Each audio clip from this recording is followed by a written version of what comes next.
अरे पता है वो 21 की उम्र में सीए बन गई।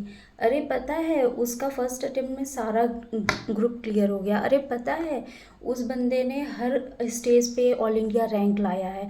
और तो और प्लेसमेंट भी ऑल इंडिया रैंक होल्डर्स के या फर्स्ट अटेम्प्ट वालों के होते हैं। ये सब सुन सुन के बहुत से बच्चे ऐसे हैं जिनकी एबिलिटी इतनी नहीं है कि वो एक अटेम्प्ट में क्लियर कर सके या ऑल इंडिया रैंक ला सके। वो ये सब चीज़ें सुन करके एज अ मोटिवेशन इतने लोग ये चीज़ों को रिपीटेटिवली बोलते हैं कि उनका माइंडसेट हो जाता है कि हमें भी एक अटेम्प्ट में क्लियर करना है या हमें भी ऑल इंडिया रैंक लाना है। But this is not the fact, because जैसे भगवान ने हर किसी को अलग अलग लाइफस्टाइल अलग अलग एबिलिटी दी है, वैसे ही हर कोई चीज़ों को एक बार में ग्रास्प नहीं कर सकता है, उन्हें टाइम लगता है, वो इतनी जल्दी सिलेबस कवर नहीं कर सकते हैं। तो होता क्या है कि अब हमारा जो प्लान होता है, हमने जो सुना है कि इन लोग एक अटेम्प्ट में बन जाते हैं, एक बार में सारे ग्रुप क्लियर करो या फिर ऑल इंडिया रैंक लाओ, तो हम अपनी एबिलिटी से ज़्यादा स्टैंडर्ड बना लेते हैं और we end up giving skipping the attempts और फेलिंग द एग्ज़ाम्स। सो हमें क्या करना है, हमें ये जानना है कि हमारी एबिलिटी क्या है। हमें ये जानना है, जैसे फाउंडेशन में किसी का बहुत अच्छा मार्क्स आ गया, ट्वेल्थ और फाउंडेशन बहुत सिमिलर है। अगर कोई ट्वेल्थ में अच्छा किया है तो ऑब्वियसली वो फाउंडेशन में भी कर सकता है। लेकिन इंटरमीडिएट और फाइनल बहुत डिफरेंट है, बहुत लेंदी है। फाउंडेशन अगर 20% है तो फिर इंटरमीडिएट 100% है, तो फिर फाइनल 150% है। तो हम ट्वेल्थ और फाउंडेशन के बेसिस पे और जो हमें मोटिवेशन मिलता है उसके बेसिस पे हम ये नहीं डिसाइड कर सकते हैं कि हमें रैंक लाना है या एक बार में सारे अटेम्प्ट देने हैं। ऐसा बिल्कुल नहीं है।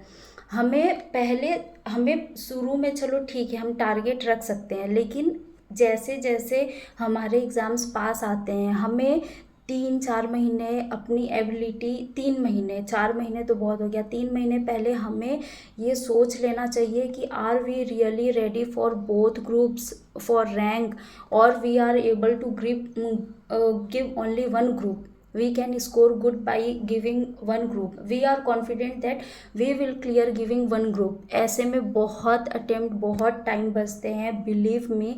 बिकॉज मैं भी ट्वेल्थ में बहुत अच्छा मार्क्स लाई थी, फाउंडेशन भी एक बार में क्लियर हो गया, फिर मुझे लगा कि अब ऑल इंडिया रैंक या बोथ ग्रुप करना है और मैंने बोथ ग्रुप दिया। बट हुआ क्या कि मेरा फर्स्ट ग्रुप .200 मार्क्स आए, सेकेंड ग्रुप में 189 मार्क्स आए, और मैंने ट्रेनिंग ज्वाइन कर लिया और मैं ओवर कॉन्फिडेंट हो गई कि नहीं मैं तो मतलब एक अटेम्प्ट में कर सकती हूँ या फिर ऑल इंडिया रैंक ला सकती हूँ।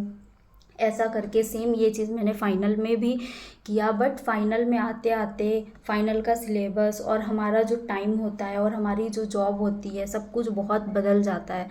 तो हमें अपनी एबिलिटी, अपने टाइम और अपने शेड्यूल के हिसाब से सोचना चाहिए कि हम क्या कर सकते हैं।